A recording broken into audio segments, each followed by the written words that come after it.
The story of the seven wonders of the ancient world begins in an age when kings, architects, and visionaries sought to leave behind monuments that defied time itself. These wonders were not merely buildings or statues, but living symbols of human ambition, pride, and devotion to gods and rulers. Though most have crumbled into dust, their legends still echo across the centuries.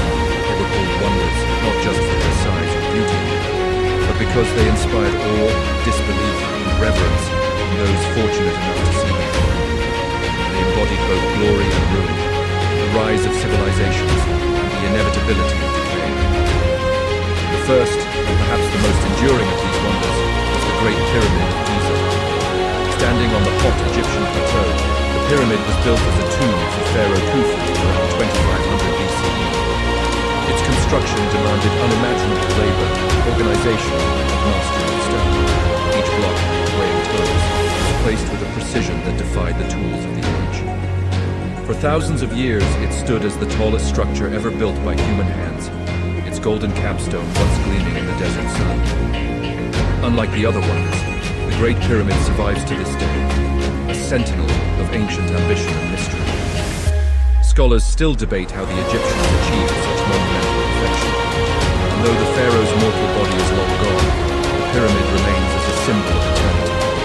From the desert sands of Egypt, our journey moves to Babylon, where the hanging gardens were said to rise above the city walls. According to ancient writers, these terraces of greenery were built by King Nebuchadnezzar II for his queen, who longed for the mountains of her homeland. Exotic trees, fragrant flowers, and flowing streams cascaded over the stone platforms, creating the illusion of a living mountain in the heart of the Mesopotamian plains. Though historians still argue whether the gardens truly existed or were only a tale, their image has endured as one of the most enchanting wonders. They represented human ingenuity, bending nature itself into art, but they also remind us how easily beauty can vanish. If they ever stood, no trace of them remains. Far across the Aegean, another wonder rose to the sky in honor of a goddess. The Temple of Artemis at Ephesus was one of the most magnificent sanctuaries of the ancient world. Rebuilt multiple times over centuries, its final form was a forest of marble columns, gleaming with sculptures and reliefs that honored Artemis, goddess of the hunt and protector of the city.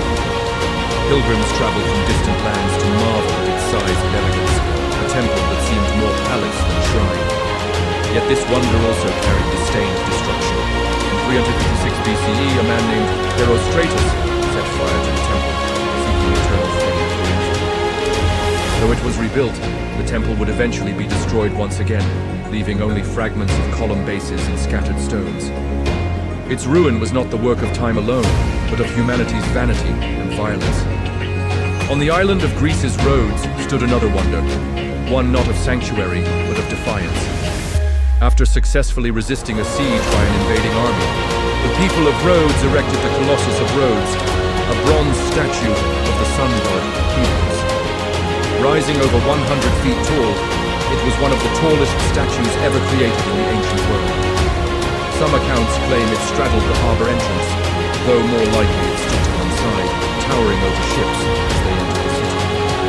It symbolized resilience, victory, and divine favor. Yet the Colossus's glory was short-lived.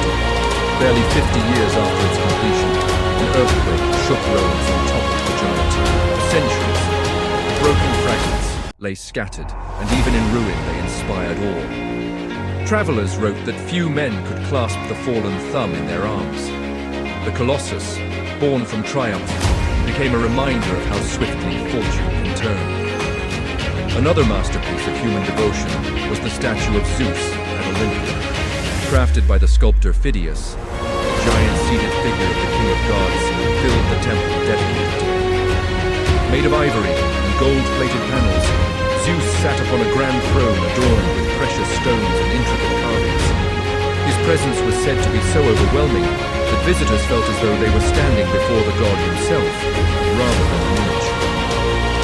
For centuries, athletes from across Greece competed in the Olympic Games beneath his gaze, believing Zeus himself bore witness to their strength and honor. But like the other wonders, the statue met its end. Some say it was moved to Constantinople and destroyed in a fire. Others that it perished where it sat. Whatever the truth, the seat of Zeus is empty now, and only descriptions remain to hint at its majesty. Sailing eastward again, we arrive at Halicarnassus in modern-day Turkey, where a monumental tomb was raised for King Mausolus by his grieving queen, Artemisia. The mausoleum at Halicarnassus was so grand that the very word mausoleum comes from it. Built with a blend of Greek, Egyptian, and Lycian styles, it stood adorned with sculpted reliefs of battles, gods, and creatures. Towering columns supported a stepped pyramid roof, crowned with a colossal chariot statue. It was both a burial place and a proclamation of power, turning grief into art on a scale the world had never seen. For centuries it stood, but earthquakes reduced it to rubble, leaving only carved fragments that now lie in museums. What remains is not its towering height, but the echo of mourning turned into enduring stone. The final wonder rose at Alexandria, the great city of knowledge and commerce. On the small island of Pharos, the lighthouse of Alexandria guided sailors safely into the busy harbor. Built during the reign of Ptolemy II, it was said to rise over 300 feet, a tiered tower of white stone with a blazing fire at its summit. Mirrors amplified its light by day, and the beacon could be seen for miles at night. It was more than a lighthouse, it was a symbol of human mastery over nature's dangers. For centuries it served mariners, standing as a guardian of trade and exploration. But like so many of the wonders, earthquakes eventually reduced it to ruins, its stones sinking into the sea. Even so, the lighthouse's design inspired beacons for millennia, its light still echoing in the towers that guide ships today. Together, these seven wonders reflected the highest aspirations of ancient civilizations. They were monuments to gods, to rulers, to love, and to human daring. Yet they were also fragile, vulnerable to fire, flood, war, and time. Of the seven, only the Great Pyramid still stands, silent witness to the dreams of those who came before us. The rest survive only in fragments, in stories, in scattered stones and half-forgotten ruins. What do the seven wonders teach us? They remind us that human ambition can achieve greatness, but that all glory is fleeting. Even the mightiest creations fall to ruin, leaving behind lessons in humility, resilience, and the eternal longing to build something that lasts.